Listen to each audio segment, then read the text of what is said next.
Est-ce que tu as encore des amis à Nantes? La fin des smartphones, est-ce que tu y crois? Et si oui, par quoi seront-ils remplacés d'après toi? L'entreprise qui est sous les radars du grand public mais qui selon toi est en train de tout changer. Et une dernière question, est-ce que tu as toujours le temps de faire du tennis? Salut à tous et bienvenue dans ce nouvel épisode de notre format conversation sur la chaîne YouTube d'Upster. Aujourd'hui, on va à Vivatech rencontrer un Français qui a créé une entreprise valorisée à plus de 5 milliards d'euros. Si vous avez déjà acheté un téléphone ou un ordinateur reconditionné, vous connaissez forcément le nom de cette entreprise, Back Market. Son créateur, il s'appelle Thibaut Hugues Delarose et on l'a interviewé. C'est parti. Bonjour Thibaut, bienvenue chez Upster. Merci d'avoir accepté notre invitation. Merci de m'avoir invité. Écoute, on va parler ensemble pendant quelques minutes pour en savoir un petit peu plus sur toi et sur ton parcours d'entrepreneur. Est-ce que tu pourrais nous dire à quoi ça ressemblait une journée de Thibaut à 10 ans en 98 à Nantes? Si je te décris une journée de Thibaut à Nantes à 10 ans, t'es en classe CM2 je pense. Ouais, CM2. Commence le collège quoi. Presque. Ok, alors CM2, je vais à l'école à pied, j'habite dans un petit quartier qui s'appelle Saint-Donatien à Nantes. Je mets 5 minutes à pied avec ma sœur pour aller à l'école. T'étais comment à l'école? Plutôt bon élève, motivé ou En fait, tout est relatif dans la vie, je crois. Moi, j'ai une grande sœur qui a toujours été hyper forte à l'école. Donc même si j'étais pas nul, je devais avoir genre... je sais pas, 12, entre 12 et 15 de moyenne, ce qui est bien. Enfin, moi, je trouvais que ça suffisait en tout cas. Ma sœur avait toujours 3-4 points de plus que moi. Donc, si tu veux, les bulletins, comme c'est la même école, ils arrivent le même jour. Et forcément, je souffrais un peu de la comparaison c'est bien, mais c'est moins bien que ta sœur, quoi. Alors après, du coup, les années sont passées et il me semble qu'à 17 ans, tu as décidé de partir au Canada. Est-ce que tu peux nous dire pourquoi? Du coup, tu n'étais même pas majeur. Et c'est quoi les raisons de ce choix en fait?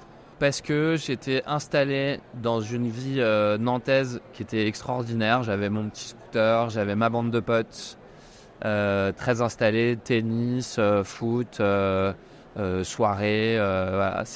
C'était une vie facile, c'était une vie paisible, mais c'était une vie où j'étais aussi dans un cursus scientifique et où je voyais mes notes tomber, quoi, un peu plus proche de 10 que de 14. Au début, c'était Dublin, le plan. Ok. Lycée français de Dublin, 1 heure de vol avec Nantes, franchement ça va. Donc, mais en fait, le lycée français de Dublin n'a pas accepté mon dossier. Ah, ok. Pour des sombres histoires de commentaires de professeurs sur le comportement. Comme quoi tout compte. Hein. Comme quoi tout compte, les notes et le comportement, etc. Et donc voilà, donc j'ai été refusé. Ok. Une petite claque, tu vois. Et là, ma mère a dit non mais c'est pas possible, t'es convaincu, c'est bien et tout. Viens, on va regarder un peu plus loin. Et c'est tombé sur Toronto. Ok. Donc là, c'est plus le même bail. C'est 7 heures d'avion, c'est décalage horaire. Je sais que je pourrais jamais revenir le week-end, en tout cas pas tous les mois, et que ce sera plutôt genre une fois dans l'année si je reviens que 2, quoi. Mais j'avais déjà fait le chemin dans la tête que ça y est, je partais et que c'était une bonne idée en fait. Donc j'ai dit oui. Donc ça arrive assez jeune quand même dans ta vie. Est-ce que avec le recul maintenant que tu as aujourd'hui, tu penses que ça t'a servi à quelque chose dans ta vie d'entrepreneur, d'avoir eu cette distance un peu jeune aussi, d'avoir pu prendre du recul dans un autre pays et tout? Oui, un gros oui, parce que en fait, c'est la première fois où j'ai été sorti intégralement de ma zone de confort. Il n'y a pas eu de claque ou d'événement avant, enfin de 0 à 17 ans. Je me suis dit, c'est dur et tout. Là, tu te retrouves très loin, quoi. Seul un peu. Seul, dans une famille d'accueil canadienne. Alors certes sympa, mais c'est pas la tienne. Dans la météo, il t'annonçait moins 15 le matin, avec le facteur vent ressenti moins 25. Tous tes trajets comptent. Ouais. Moi, je suis vraiment pas un animal polaire, quoi. J'avais plus de club de tennis, j'avais plus mes potes. J'étais dans un lycée où on était 16 en tout en terminale, donc tu fais un peu plus de compromis sur les gens avec lesquels t'es obligé de t'ouvrir.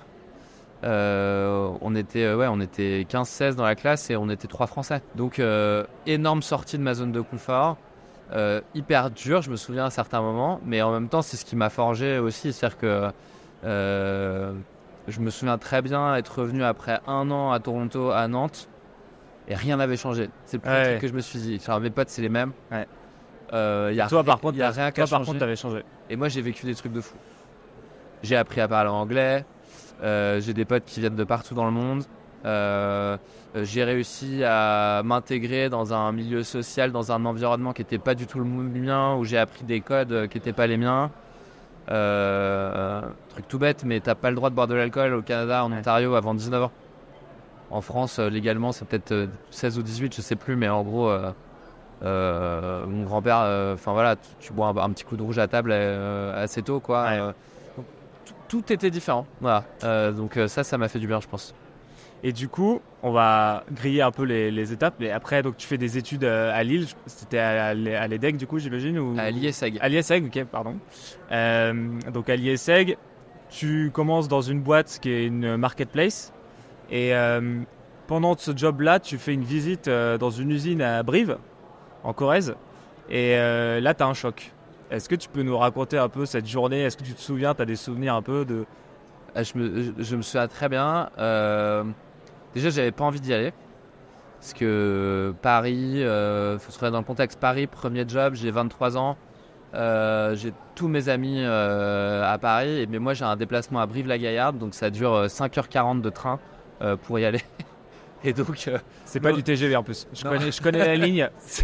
C'est pas du tout du TGV. Donc, il fallait que ça soit à 9h, le rendez-vous. C'est pas moi qui choisissais l'horaire, tu vois. Donc, fallait partir la veille au soir.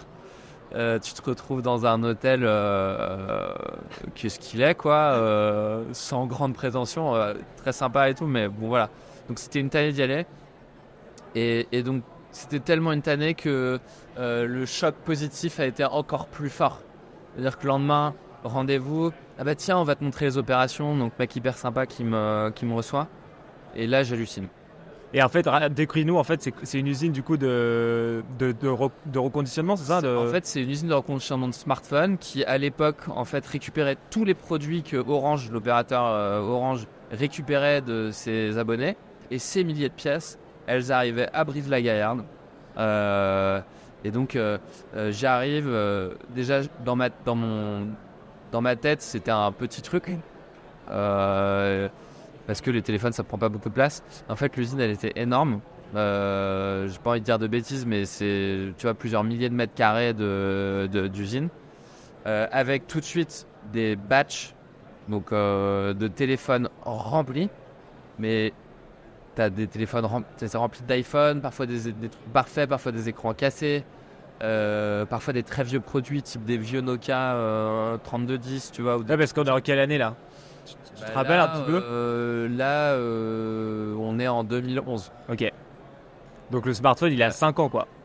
Ouais, en vrai. exactement. Enfin, 4 ans, 5 ans. Il est Ouais. pas vieux. Ouais. Il est pas vieux. On est vraiment à l'époque où l'iPhone qui cartonne, c'est l'iPhone 3. Ouais, qui doit être 2008-2009. Ouais, ça. Ok, ouais. Et donc en fait, on a déjà énormément tout un système qui est déjà en marche, quoi. Ça a commencé. Et ce qui me choque, c'est que c'est gros. Et c'est que déjà à l'échelle industrielle. Donc il y a un truc il y a une échelle industrielle, il y a des milliers de produits, ils ont des lignes de test avec des ordinateurs, avec un logiciel où ça s'allume en vert si tous les tests sont bons, ou il y a des trucs rouges si la batterie est à changer ou s'il y a un truc qui va pas. Donc visuellement c'est fou, quoi. Je me dis les mecs ils ont développé un logiciel pour tester les produits. Il y a une salle blanche. Et il y a des énormes aspirateurs. Et puis il y a des gens à l'intérieur qui réparent des produits. Et en fait, ça aspire toutes les poussières, ces grands aspirateurs de la salle, pour pas qu'il y ait de poussière qui s'intègre dans le produit au moment où il est ouvert. Parce qu'après, ça peut brûler avec les connectiques, etc. Et là, toi, tu te dis, il y a un truc qui est vraiment à faire, quoi. Tu te dis, alors j'imagine c'est pas immédiat. Mais genre tu réfléchis le truc et c'est le point de départ quand même. Ouais. Je me dis c'est fou. Les mecs ils sont à l'échelle industrielle, il y a des milliers de produits. Ils ont trouvé un moyen de reconditionner consciencieusement, enfin de réparer des produits consciencieusement, de les remettre sur le marché avec une vraie garantie et un service client. Et moi quand je sors, j'étais comme tous les consommateurs français à l'époque, c'est-à-dire que le mot reconditionné n'existe pas dans le dictionnaire. Personne ne sait que ces gars-là existent. Si tu achètes leurs produits, c'est que tu as de la chance. En gros, tu es dans un rayon d'occasion sur Fnac.com ou c'est Discount. Et puis, dans les produits d'occasion, tu as vu Love to Recycle et tu t'es dit, ah bah c'est bien, ça va, il y a le prix qui a l'air ok, les notes à peu près ok. mais tu sais jamais qu'il y a une garantie. Alors à l'époque, c'était 6 mois. Tu sais jamais qu'il y a des professionnels qui l'ont vérifié, qui l'ont testé, qui ont remplacé les pièces. Tu sais pas ça, en fait. Là, il y a un vrai trou, quoi. Il y a un trou. Il y a un trou et je me dis, mais c'est tellement dommage pour les consommateurs parce que... le premier truc que je me dis, c'est, mais moi, je vais acheter ça, en fait. Ça coûte beaucoup moins cher. Et donc là, je commence à creuser. Je me dis, mais l'économie circulaire et produits conditionnés, déjà, le mot n'existe pas. Donc, je creuse l'occasion sur les smartphones, sur l'électroménager, sur les tablettes. Et en fait, plus je creuse, plus je vois qu'il y a un trou, mais énorme. Et ce qui est intéressant, c'est que tu te lances dans l'aventure back market pas seul. En fait, tu te lances avec un collègue donc dans la boîte où tu étais à l'époque. Ouais. Est-ce que tu peux nous dire pourquoi c'était important pour toi de ne pas être seul et c'est quoi le truc bénéfique d'être à deux en fait dans une aventure comme ça où vraiment on part de zéro? Le truc de je me lève le matin et je me mets au bout de mon lit avec mon ordi pour faire mes trucs tout seul et j'appelle des gens toute la journée chez moi. Je suis en dépression rien qu'à cette idée, tu vois, c'est pas possible. J'ai besoin d'avoir un environnement où il y a des gens, où j'ai un milieu, enfin un environnement où socialement il se passe quelque chose. Ça c'est un besoin primaire, Thibaut. Et 2, je sais pas coder du tout. Oui, tu as besoin d'un dev, quoi. Pour coder, enfin pour faire une marketplace, il y a 2 options à l'époque. Soit tu prends des solutions existantes, des moteurs tech existants. Donc à l'époque c'était PrestaShop, Magento, Miracle. Soit tu fais le truc toi-même. Et donc d'un point de vue expérience utilisateur, ce que je me dis c'est pour créer Back Market, je savais pas exactement ce que ça allait être, mais en gros je savais que c'était une marketplace pour vendre des produits reconditionnés où on allait créer une expérience utilisateur très différente de tout ce qui marchait pas sur Amazon, Fnac et compagnie. Et donc il faut faire du sur-mesure. En fait en creusant pour moi ça c'est évident. Et pour faire du sur-mesure, il te faut un CTO, il te faut un associé tech. Et là en l'occurrence tu l'avais. Enfin, tu l'avais rencontré. Je bossais dans cette boîte tech chez Native One. Il y avait des développeurs, c'était une vingtaine. Il y avait Quentin, qui était arrivé un mois après moi en stage de fin d'études, lui aussi, avec qui on bossait beaucoup. Et clairement, c'était le meilleur de tous les techs de Native One, de loin. Et on s'entendait bien. Il y avait un truc. On aimait bien. Tous les deux se retrouver après le taf pour boire des coups. On avait tous les deux un peu d'énergie à vendre pour faire avancer les projets plutôt plus loin que de faire juste ce qu'on nous avait demandé. Donc il y avait une chimie qui marchait bien entre nous. Et donc Quentin, c'était le choix évident. En fait, Okay. il fallait le convaincre que c'était le truc à faire. Et après, donc, vous vous lancez dans cette aventure. Et moi, il y a une question aussi que je me pose, c'est qu'au début, vous avez rien. Du coup, il y a pas de, enfin, il y a des économies, j'imagine, un peu personnelles, etc. Mais vous allez commencer à chercher des fonds. Et après, c'est quoi, en fait, l'argument? Est-ce que toi, tu sais ou pas? Est-ce qu'il y a eu un argument miracle où tu as tout de suite le premier investisseur qui a senti un... Parce qu'une fois que tu as l'idée dans la tête, c'est jamais évident de la transmettre aussi et de faire comprendre le besoin à celui qui va mettre le premier chèque, quoi. En fait, au tout début, quand t'as pas levé de fonds, tout est très fragile. Ça peut mourir du jour au lendemain, comme ça. T'as pas de fonds, on avait mis 15 000 euros de fonds propres, quoi, dans la boîte. Et c'était pas juste pour dire qu'on avait des fonds propres, ça nous payait les factures de notre incubateur à la fin du mois. Il fallait sortir 600 balles, il fallait commencer à payer des serveurs. Des designers parce qu'on savait pas designer. Enfin, il y a tout un tas de trucs que tu sais pas faire où il faut payer des gens pour le faire, quoi. Donc notre temps était compté avec nos 15 000 balles. Ouais, Voilà. fallait trouver vite alors. Fallait trouver vite. Après, on était au chômage tous les deux parce que nos employeurs nous avaient donné une rupture conventionnelle. Donc ça, c'est quand même unique en France. Pas faire ça aux US ou alors tu fais chauffeur Uber le soir, mais bon, on avait quand même un petit revenu à la fin du mois qui nous permettait de bouffer. Mais c'était très fragile. Ça nous a quand même permis ces 15 000 euros, ça nous a quand même permis de lancer en novembre et pendant 5 mois de trouver de la traction. Au début, moi je publie des annonces sur Le Bon Coin pour que les gens m'appellent en mode je suis intéressé pour votre iPhone 4S et tout ça. Je dis alors c'est sur un site internet, je leur expliquais je devais pitcher 50 fois par jour, quoi. Mais t'étais au client directement en fait. C'était mon numéro de téléphone portable sur le site. Ouais. Et évidemment ça marchait pas tout le temps, mais ça réussissait, ça transformait pas mal. Il y avait à peu près 30% de transfo, tu vois, quand ça appelait, qui finissaient par acheter sur le site. Donc on a vite vu pu se payer un stagiaire et on a vite pu avoir des chiffres avec des commandes de gens qu'on ne connaissait pas et montrer une GMV qui grossissait. Donc à l'époque, c'était...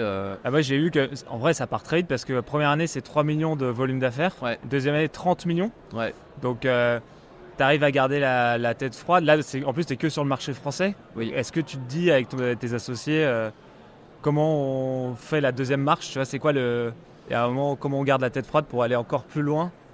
Bah... Est-ce que ça se fait naturellement en fait? En C'est ça fait, qu'on- pour nous, c'était assez naturel. Parce que... Parce qu'en fait, on a toujours, quand on parlait entre nous de back market et de ce qu'il fallait faire, au début c'était un concept. Ce qui est dur, c'est de ne pas avoir ton produit en prod, d'avoir des gens qui viennent pour acheter chez toi, etc. Parce que là, c'est que toi et tes associés, t'es d'accord, t'es pas d'accord, mais en gros, tu sais pas qui aura raison puisque le produit n'existe pas. Ça, c'est très dur. Hmm. Mais une fois que c'est dehors, qu'il y a des clients, en fait, le truc, il tourne. Il faut que ça grossisse, il faut convaincre le plus de gens possible de venir chez nous plutôt que d'aller à la Fnac quoi, ou sur Amazon ou chez Apple. Et ça n'a pas changé. Ouais, et ça vient vite en fait. Ah ben ça vient très très vite. Ok. Ça déjà au bout de 2 mois, Ah ouais, euh, ça s'enchaîne. ça s'enchaîne. Enfin 2, 3 mois, 4 mois et ça s'arrête pas. Tu as cette mécanique de... au début on avait un client par jour ou 0, ensuite on a vite eu 2 ou 3, puis peut-être 10 ou 12, et il fallait toujours que ça fasse beaucoup plus quoi. Et donc ça s'est jamais arrêté en fait. C'est toujours des discussions qu'on a aujourd'hui, alors pas qu'avec mes associés mais avec toutes les équipes de back market. Bien C'est sûr, ouais. comment tu construis, c'est quoi la nouvelle feature, c'est quoi le nouveau service. D'ailleurs, qui c'est va une de mes faire. questions, c'est est-ce que tu as toujours ce plaisir à, tu vois, à recréer de zéro en fait, même si tu dis qu'il y a des milliers de boîtes dans Black Market en fait encore à créer, enfin peut-être pas Ouais. des milliers, mais et ça c'est aussi un plaisir que tu as au quotidien, j'imagine. Bah moi c'est ce qui me drive. T'as 2 trucs, enfin peut-être 3, mais en gros t'as la mission, c'est-à-dire que je me lève pour bosser, que ça me rémunère, mais aussi que ça a un impact positif, que ce qu'on fait a un impact positif. Ça c'est un truc c'est du carburant. Le deuxième truc c'est les gens avec lesquels tu bosses.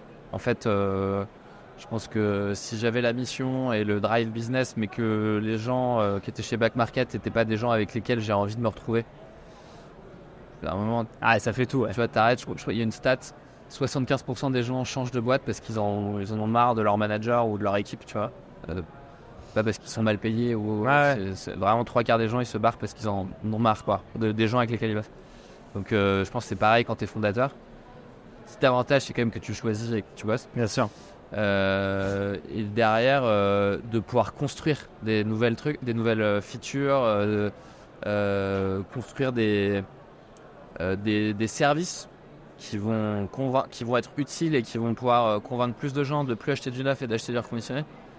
Ça me drive. Il y a aussi un autre sujet quand tu es un entrepreneur, c'est que parfois malheureusement tu es obligé aussi de te séparer de personnes qui font partie de ta boîte. Ouais. C'est arrivé aussi chez Back Market, il y a eu quelques licenciements. Est-ce que un licenciement c'est la conséquence d'une mauvaise décision d'après toi ou enfin, comment on peut justifier ça et est-ce que c'est, j'imagine, toujours difficile à... Bah parfois oui. Tout simplement, ouais. Tu vois, un truc qu'on a mis un peu de temps à réaliser. Enfin au début on a pris une petite claque quand même. On s'est dit il nous faut quelqu'un pour gérer le marketing payant. Il nous faut quelqu'un pour gérer le service client. Et puis le recrutement c'était vraiment le dernier truc qu'on faisait à la fin de la journée. On faisait des Skype à 19h30, tu vois. Si la personne avait la compétence, c'est bon. Le côté culture n'était pas du tout dans nos têtes, quoi.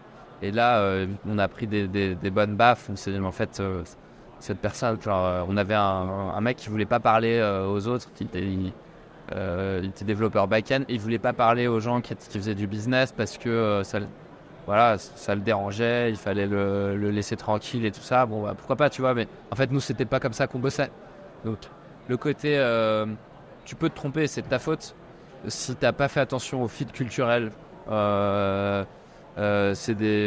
moi, c'est des erreurs, ça, mais qui sont liées à moi ou à nous quand on recrutait, sans faire attention à ça. Après, même en ayant mis les filtres, en définissant les valeurs, etc., parfois tu te plantes et c'est de ta faute. Après, parfois, c'est juste la vie de la boîte qui fait que tu as des profils qui cartonnent à une certaine époque parce que les enjeux sont différents. Et si tu provoques pas la conversation, bon, en fait, ça marche plus, alors que ça marchait très très bien pendant plusieurs années.